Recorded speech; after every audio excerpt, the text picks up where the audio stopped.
Right, that is beautiful.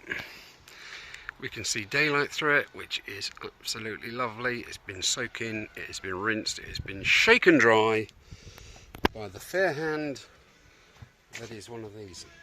So that needs to dry off now. Radio's on. Sorry YouTube.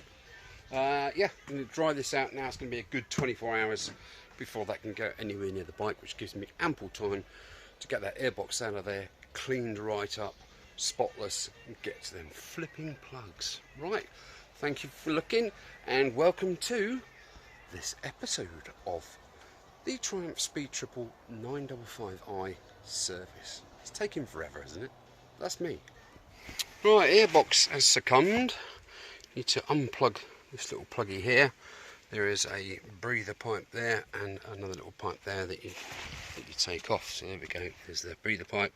Oh, there's also that little pipe right underneath the box, and that's that big pipe on the rear of that. And here's the one that clips onto there, and there is a metal clip that goes over there to lock it in.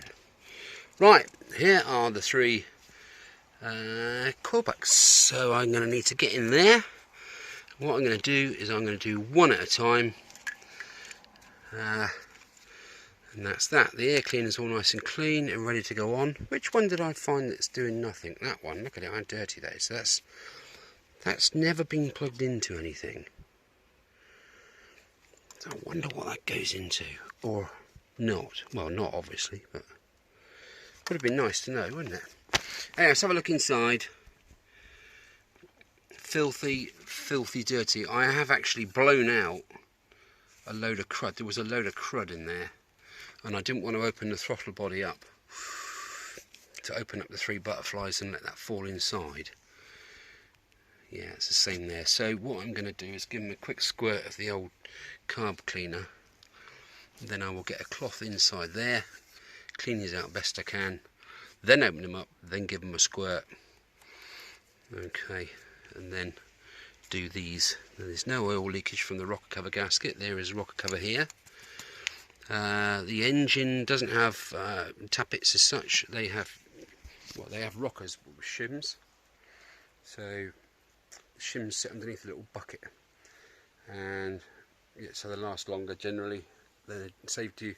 They're sort of almost maintenance free, if you like, until such times as the bike starts playing up and making all sorts of nasty noises. So there's that. There's a pipe there. Now I'm reckoning that goes on the bottom of the air cleaner. That wasn't even on. So I mean, look, the clip's been pushed down.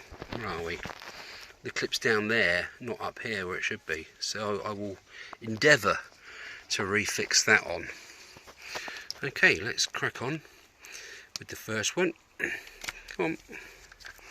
And also on these terminals I will put a little bit of a little tiny bit of electrical contact grease on these, just to make 100% sure. I'm going to give these a bit of a squirt first with the old favourite, just to loosen them up. There's lots of rust showing everywhere. This came off fairly easily with those two bolts. That wasn't a problem.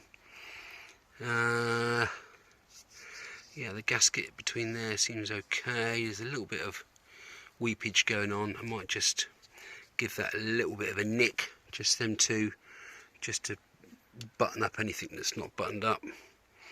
I'm going to change that washer for a new one under there that looks very corroded. And yeah, there we go. That's the temperature sender unit, which fires up the fan. And again, the plug clips on there, and it has the little clips, little clip on there to clip on there. In actual fact, oh, that can't be it. It can't be it, because the fan kicked in and out, didn't it? Right, it's just a bit weird that that one's just doing nothing and it wasn't plugged in anywhere. I just find that a little bit, as there's terminals in there and they're open to the atmosphere and they should be plugged into something, I would have thought. Any of you guys know what that's for, or you have a wiring diagram or me back for said bike, please let me know. Right, I'm going to dive in and get these plugs out one at a time, and we'll have a look at what the situation is with those. Right, let's crack on.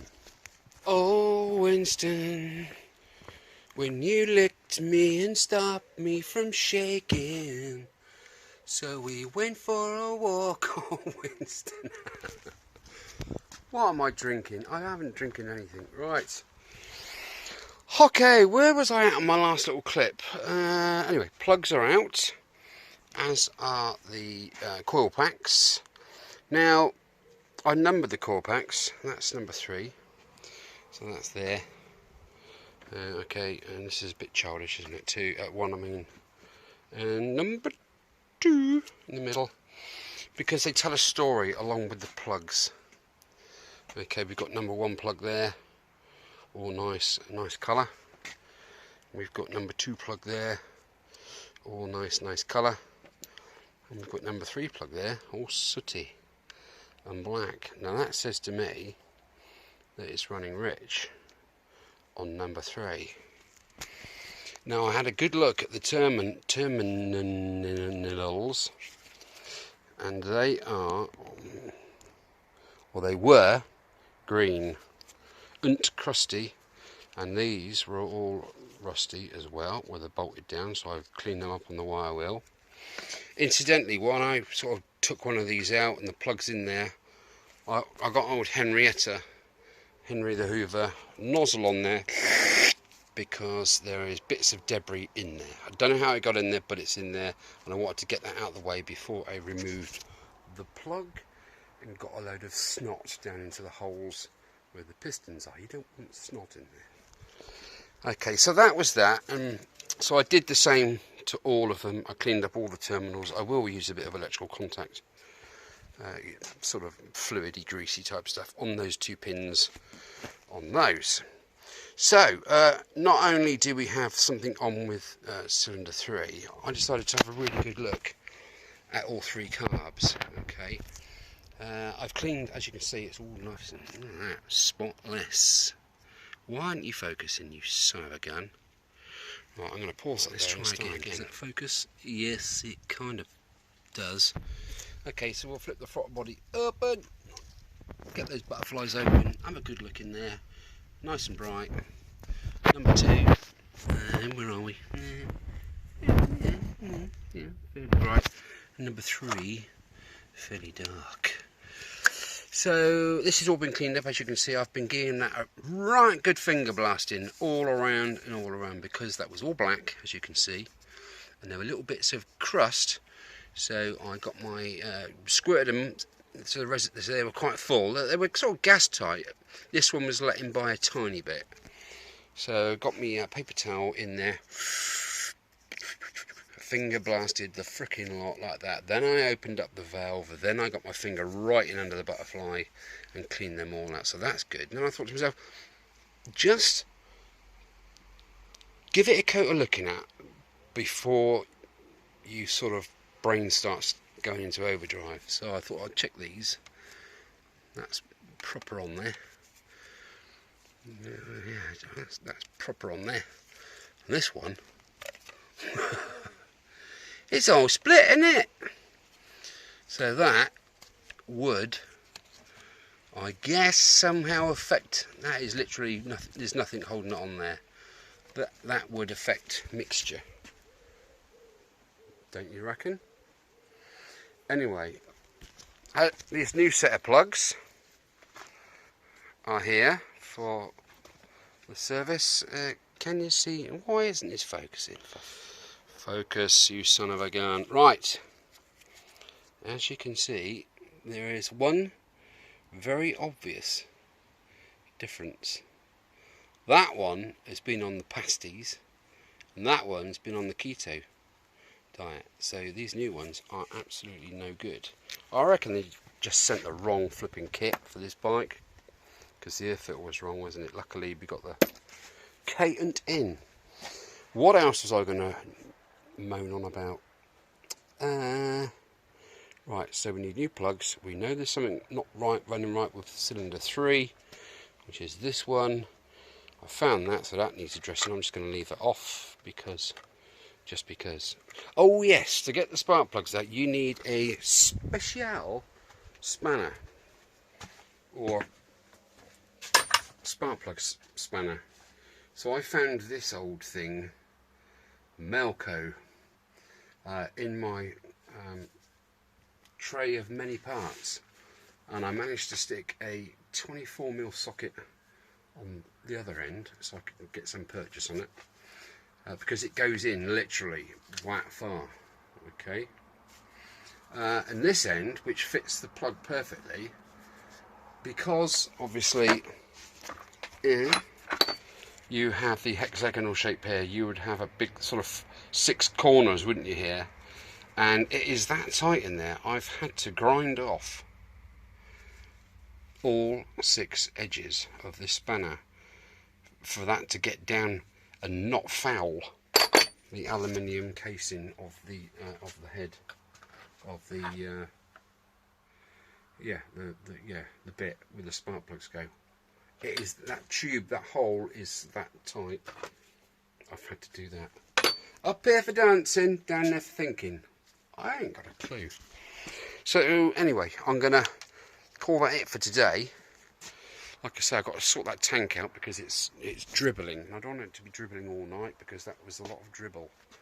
So that needs addressing. Gary's on the job getting some new plugs to me tomorrow.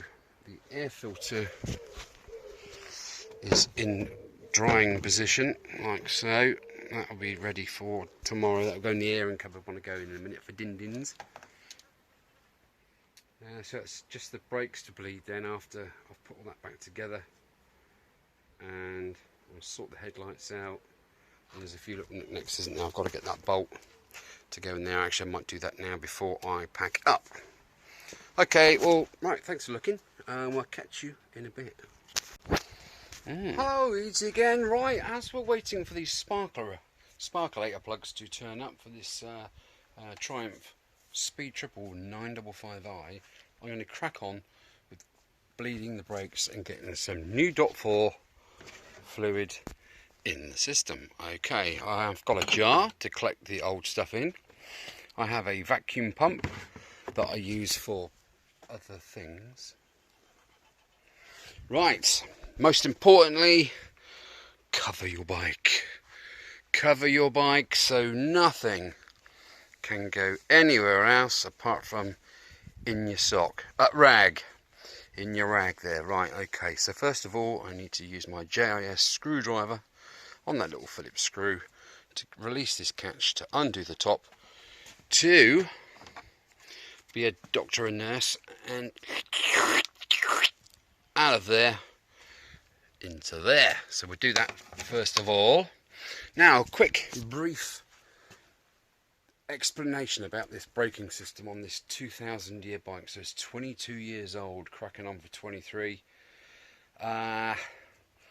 From what I've seen on Triumph sites, there are lots of different ways of braking. Some have ABS, this one doesn't, which makes it so much more simpler.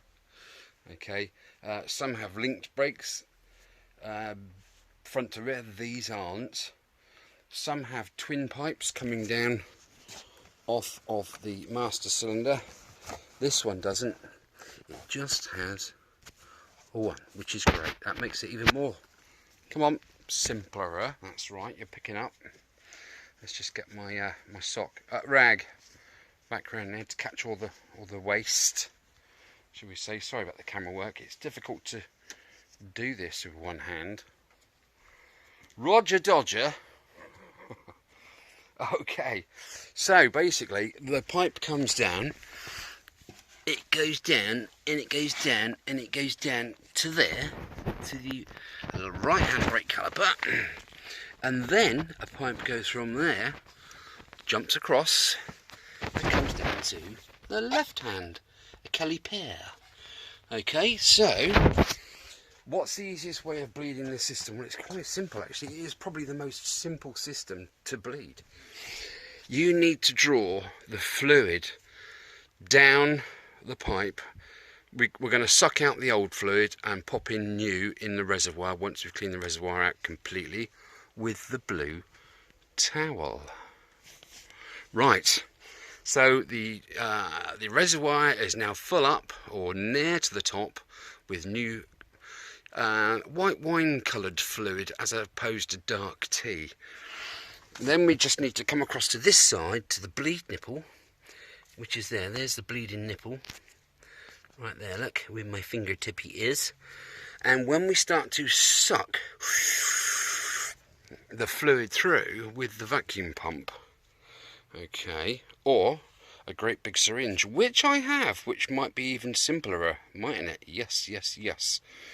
It will suck the fluid down from the reservoir, through that caliper, back across, and then through and out through the bleed nipple. So you're just sucking from one side, guys. Okay, why fanny around with both? No need.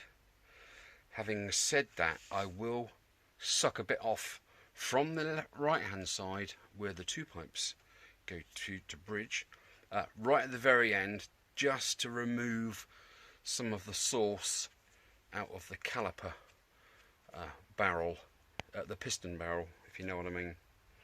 Okay.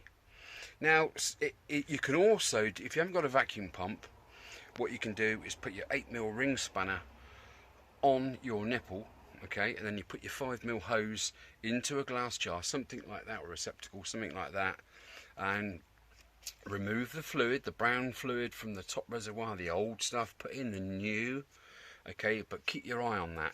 And then you want to pump the system, get some pressure into it, come down here to the 8mm ring spanner and crack it off, and fluid should flow through into the jar. Okay, so then you nip the bleed nipple back up, go up the top again, check the level, top up if necessary, put some more pressure in the system by grippulating on the brake, on the caliper, on the brake lever. Once you've got a bit of pressure in the system, come back down here, crack the 8mm nut again, watch the fluid travel through the pipe into your jar, and so on and so forth until you get that nice clear fluid coming through. That is your brake blade. Okay, I might not even use the vac pipe. I might actually just see if I can do some suckage with the big syringe. I don't know. One or two ways, one of three ways, one of many ways. So you could even just get a pipe with a one-way valve on it, which I've got in there. That actually is a good idea. I'm actually going to use that. Let's go get it. Oh, let's go get it. It's in here somewhere. Yeah, I can move. I can actually move in here. There it is. Simple, simple. It's a one-way valve. Can you see that arrow there? So that arrow will point towards the jar. So when you crack the 8mm nut off, fluid goes through there and it's forced past this valve, and you don't really need to do the 8mm, crack the nipple back up, because this stops air getting back into the system. Do you know what, easy? Just keep it simple. Why complicate it with vacuum pumps and chains and things and whips? No, stop it. Right. I've waffled enough. Let's crack on with bleeding these brakes out. First of all, let's have a look, see what's inside that reservoir. Oh yeah. Right, not a good start. Typical, isn't it? Typical. Yeah, this JOS screw, there's a nut encapsulated inside that piece of plastic there, and it's rusted and it's seized and it just spins. So I've had to jiggly pokery this out a little bit so I could take the cap off. Now look at that horrible colour. You can't even see the bottom of the reservoir, which isn't good. Right, let's inspect the diaphragm. Okay, let's get that out of there. And I need to give that a good looking over, because there is quite a bit of fluid gotten past this sill diaphragm and into the threads on the cap, so that really shouldn't be there. Okay, right, let's crack on with the syringe.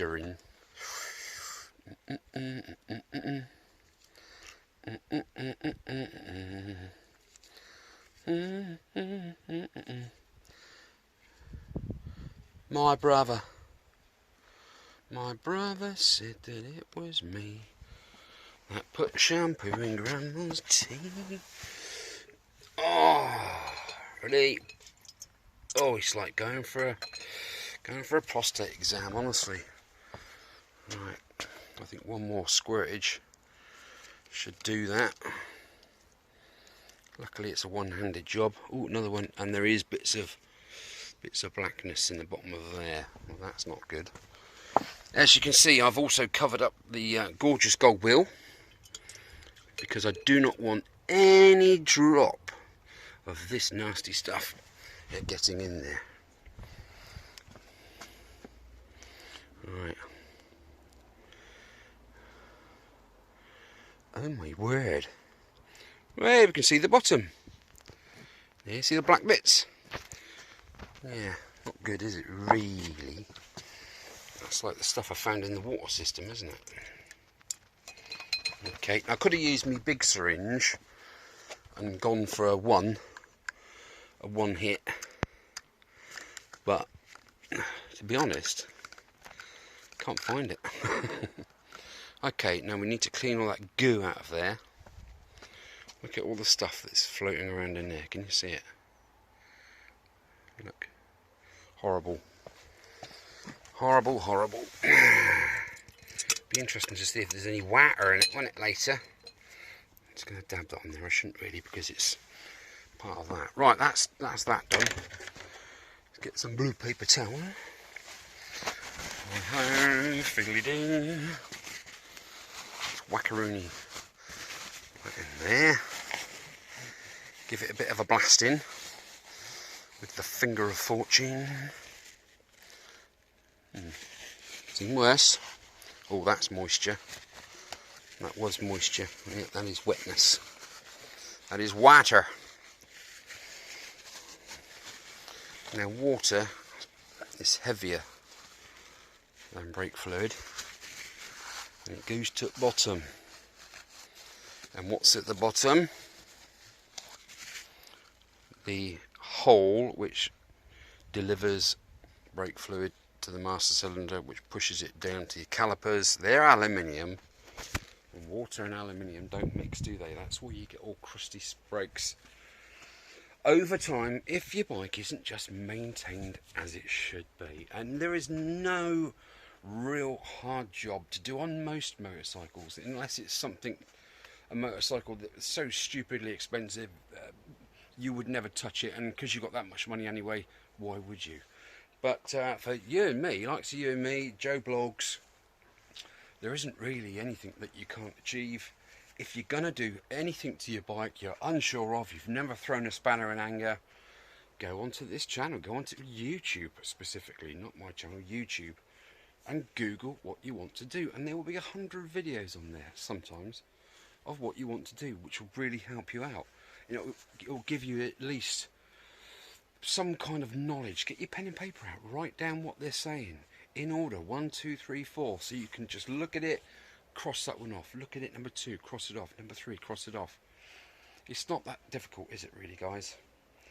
You save yourself money and you're learning, and you know that job's been done, because some people, some businesses don't do what they said they've done. I have, yeah, I'll leave that there. I'll leave that there. I'm going to dry my forehead, but not with the brake fluid rag. Okay, right, let's get some fresh fluid in there, and we'll start to down through there by pulling the lever, filling it up, pulling the lever, filling it up. Don't have to do anything down the bottom by the caliper, because the 8mm nipple will be cracked off and fluid will be coming out until it goes clear. It's really not difficult, is it, on this type of braking system? There are some braking systems where it's easier just to push the fluid in the brake nipple and push it back up the pipes, back up to the reservoir. There's that way of doing it if you want. You will need to pull in the brake lever on your bars, obviously, to open the to allow the fluid to come up through to the reservoir, because it's like a one-way thing. Right, babblation off. Let's crack on. I cracked off my nipple, and the fluid is flowing into the jar. Okay, so I'll leave that as is, because the one-way valve doesn't allow air to travel back up the pipe when you release the brake lever. Now, as you can see, I've pumped a little bit through there. Let's put some more in. See, look at the colour of that. It's like a good leaf round milk, isn't it, girls? Right, we'll pop that over there, And we'll keep pumping like so, and watching the fluid come out into the ball. Okay, it's going down again, and that is going down through here and up and into there, and that's where it's being sucked. Okay, we'll leave that there. I just want to get a new container to see what colour's coming out, because it's very difficult with one hand to see what's coming out. Let's get my special jar. Okay, let's do that. Got to be easier, isn't it? Okay. Now it looks to me like that is a lot clearer, isn't it? That is the new stuff coming through, and there is the old nasty crud. It'll be interesting to see if there's any fluid and any water in there in a bit. I'm just going to pop that lid on, and that is pretty much clear fluid. I'm just going to give it another pump or two. 1, 2. Yeah, that's clear. That's your urine coming through there. That's what sort of colour it is, isn't it, basically? So that's good. I just have to now nip up my nipple. And that's it. That's that job done, isn't it? Okay, right. I need to go and just draw a little bit off of the other side and fill up that reservoir, and that's the front brakes done. Okay. Right, let's crack on. Okay, left hand brake nipple done up tight-ish, not too tight because you could shear them off, and the rubber protect and cover nipple is on there. I came around this side and I did exactly the same process on this side, and guess what? Had lots of air bubbles, about that many come out of there. Would explain why the brake handle went almost back to the brake lever and almost back to the handlebars. Now that is lovely. The boot on the master cylinder doesn't look brilliant, but that's for another day, I think. At the moment, Gary was complaining that his finger, it was nearly almost back on full extent. So that's cured down. I've topped it up to the upper level. Now I just need to put the cap back on. So it comes in 3 pieces. You've got the lid, the compression ring, if you like, and the diaphragm. So the diaphragm goes in face first. Everything's clean. Just let that sit on top of there. Then the compression ring, I call it that because it's this ridge, if you like, sits inside of that rubber there, and it sort of, it forces, when you put the lid on now and screw it down, you're not twisting the rubber, and that lip holds the rubber of the diaphragm tight to the top of there. Now I need to just go around there quickly with my rag, and then I can put the top on. Bleeding amateur, I don't know. Right, there you are. And once that's done, that is 100% ready for action. Let's pop this cap back on, taking great care not to twist anything, just gently does it. There we go. Nip it up, and then firm grip, and about another 10 degrees, if that. That's fine. I'm happy with that. I will clean this off with a paintbrush, with a toothbrush, and a bit of muck off fluid later. I am going to detail this bike for Gary just because it's a lovely bike. He's just bought it. He hasn't had a chance to throw a bucket of water over it yet, so he will be happier coming to collect a shiny bike, won't he? Right, let's get now on with the back wheel. Now, unfortunately, it's the caliper is right round and under there, eepa. So I'm going to need to move the whole bike this way so I can get my carcass round there and basically do the same. We have access, access now to the reservoir. I won't undo that cap until I've moved the bike actually, but same sort of thing. You undo the cap, take the diaphragm out, check that's okay. You can see how dark that is in there. It's right down. Now what that says to me is at some point, I will check the pads, but it looks like the pads have gone, they've worn down. Therefore every time you put your foot on the brake, a little bit more fluid is transferred, well the pressure is transferred to take up that space where the pads have worn down, if you see what I mean. Right, let me crack on with that and we'll see how we get on. Right, all systems go, which is good. Gary's just popped over with the new spark plugs, the right spark plugs, and he's also brought over a Triumph stand. Look at that, because it's a single arm. Beautiful. So she's up in the air. I've completely covered that where the bleed nipple is there, so I can't get any on the paintwork. And I'm just in the process now of doing this. 80 and thingy locked, I don't think so. Right, so cleaning out this gunge with this tissue. Now top tip, I have been using this obviously and that rag, which I probably shouldn't have done, to do various things. Just throw it away as soon as you finish, because there is such a temptation when you've thrown this in the bin to go, oh there's a mark on that bit of fair in there, I'll use that right quickly, and you put brake fluid all over everywhere. So dispose of straight away, you don't need it anymore, put it away, fluid away, tidy up, job's a good one. Right, I just thought I'd show you that sludge that was in the bottom of that reservoir. I'm just going to pull the new fluid through now, button that job up, and we crack on with the spark plugs and get the whole bike back together. Whoopee! Okay, let's do some stuff. Wish I had Jessie's girl. Right, rear brake is bled, and it's absolutely awesome. And the wheel nearly goes round.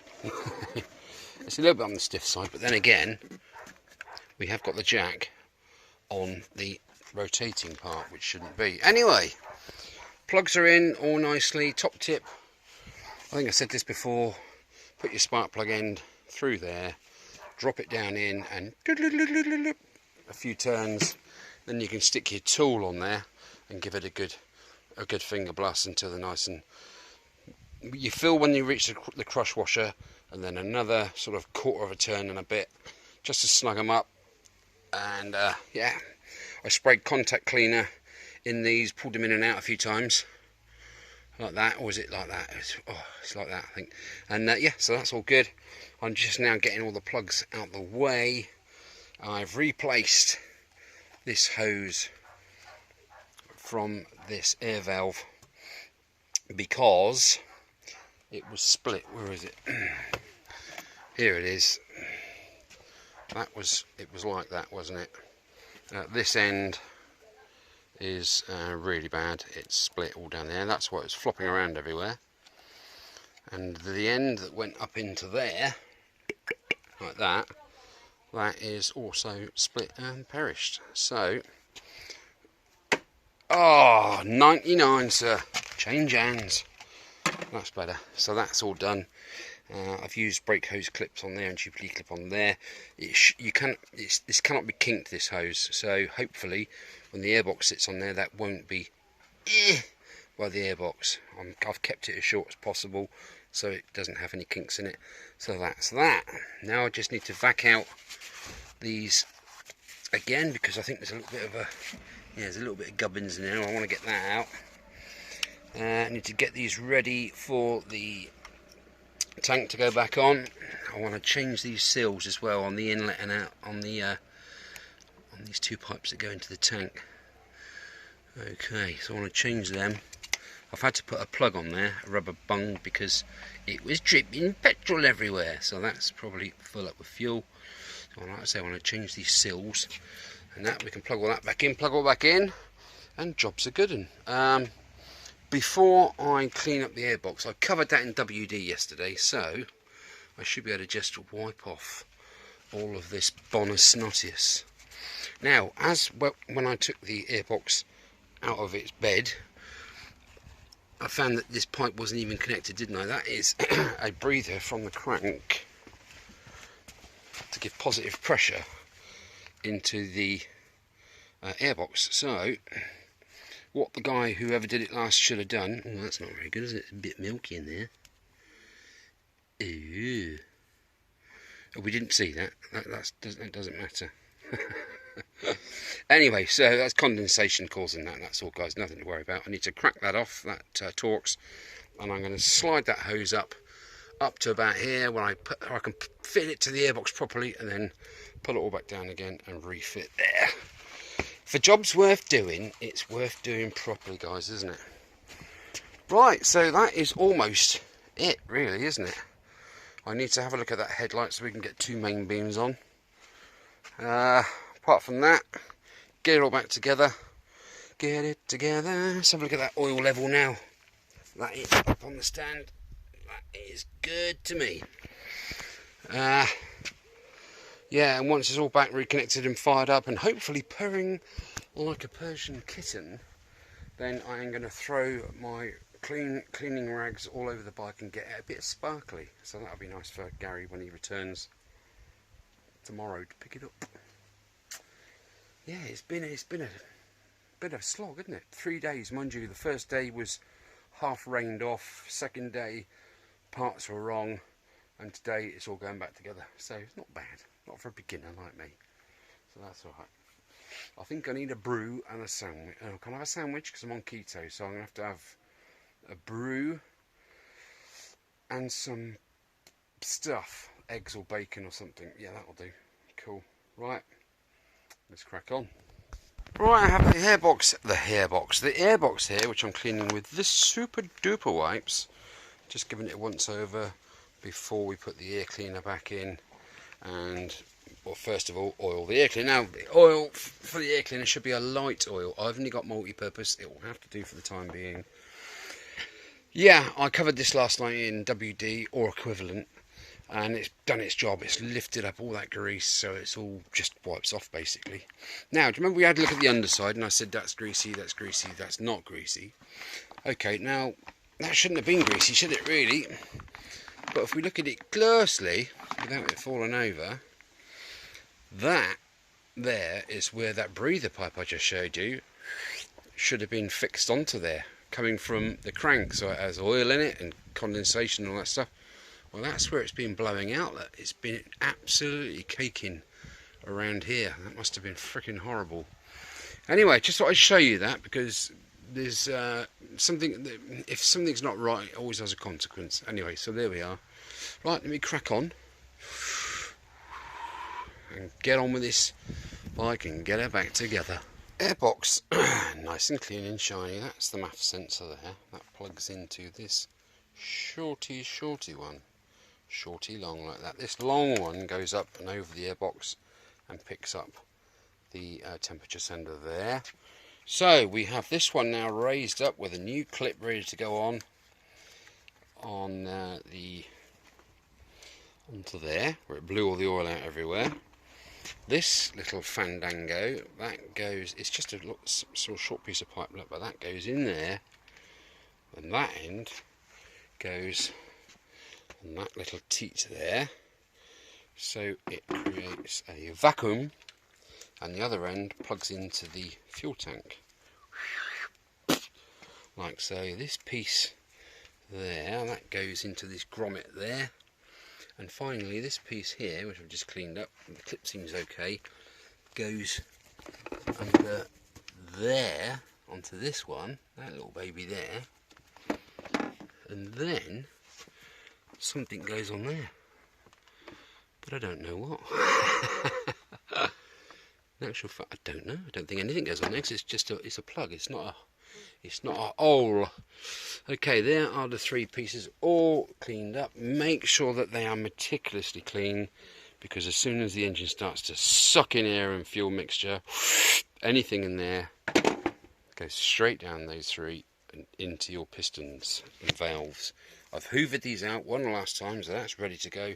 I am just going to go round the rim of each one of these with a bit of red grease, just a little fingerful, just to aid the slipping on of these 3 here.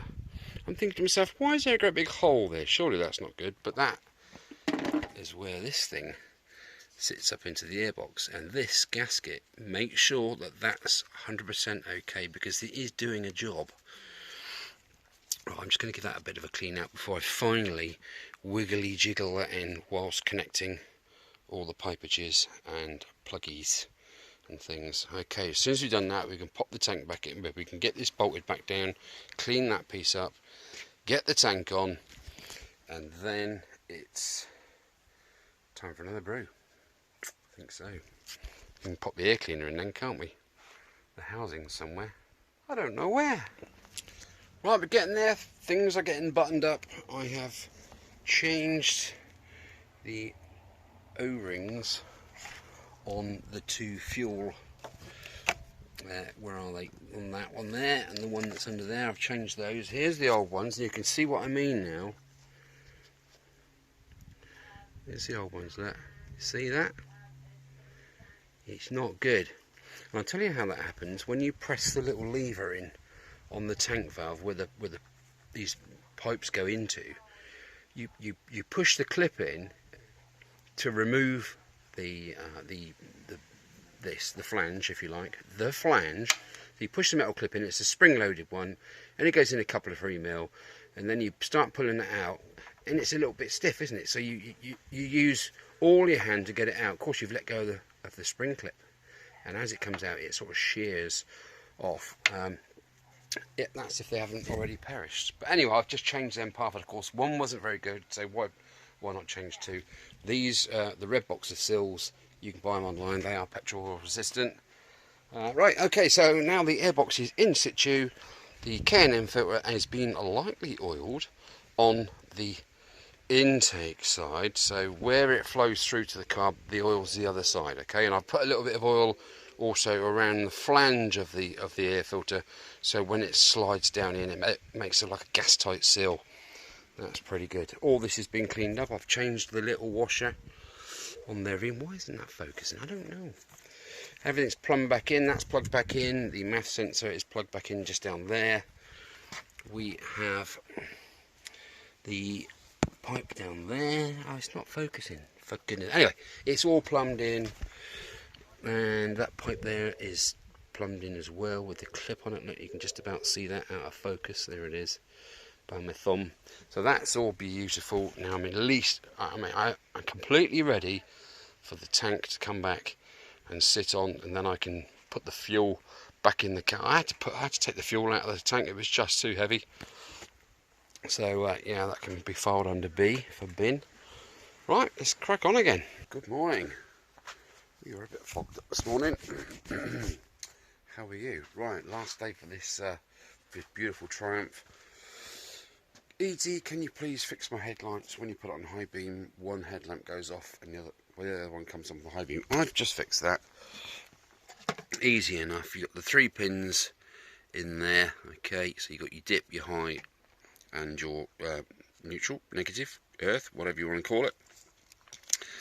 Negative. This pin here was bent in, so it wasn't going in to the high beam. Right, now looking at the state of these inside, I'm just going to give these a bit of a rust proof in there. I have polished the outside, as you can see, got rid of all those little bits on there, and then it's finished completely. Let me just pop this back on and we'll start her up and see the difference in the running. Right, this is the end of this little mini series. The bike is done. Ooh, them beans. Let me just show you the headlight fix. Okay, let's put the headlights on. So we have angel eyes and dip beam. And when we put it onto high beam, we have the whole freaking lot. Okay, so that is good. Why this doesn't work, I'm not getting involved, I don't know. But there we are, let's put that off, ignition off. So yeah, she sounds beautiful, looks beautiful. I'm not even going to attempt to take it off the stand on my own. Me mate is coming round in a minute to shake my hand and say thank you very much, Easy. Yeah, I did have a little bit of an accident, I've got to say. I dropped the tank. I'm not messing about, I actually dropped the flipping tank. I've managed to cover it up by adding some paintwork, and there's a little bit down there and there's a little bit there. We zoom right in, Where is it? Can you see that? That's painted over, and that one there, can you see that? But when you stand back and shut your eyes and squint and look the other way, I've told me matey about it. I've just lost my footing with the thing, and I drained the fuel out, which is a bit bizarre. If it was full up, I'd have thought it may have dented, mightn't it? No dents, none of that. But yeah, always have your wits about you. I normally do. I'm kicking myself all over the freaking garden, I tell you. But there we are. That's the end of the little series. The Triumph Speed Triple Year 2000 955i is complete and finished, and she's ready for a few more thousand miles, so that's good. Alright, thanks for watching, and I'll see you again when I see you. Oh, before I go, I must apologise for the adverts. I am not going down the road of Patreon and all that nonsense, because why should people pay me money to watch my videos? I kind of get it if it's your business and that's how you make your money. That's fine. I've agreed to monetize my site, my channel, simply because I need to replace broken tools and just the upkeep of the shed, basically. That's it, to buy sundries and all the rest of it. So there are adverts now on my videos. I am really sorry, but if you can just bear with and watch the adverts. Sorry, you know, we're all guilty of skipping through adverts, aren't we? All going back, clicking on it again, going back, clicking on it again, so you don't get the adverts. But if you do watch the the 30-second adverts or whatever it is in their entirety, then I get a few pence in my pocket. Simple as that. That's how it works. So I'm not going down the Patreon road. I've always said that, but I've had to do something for the upkeep of my shed and just bits and pieces, the things that I need, the materials that I put on bikes that I just don't account for. Thank you for watching.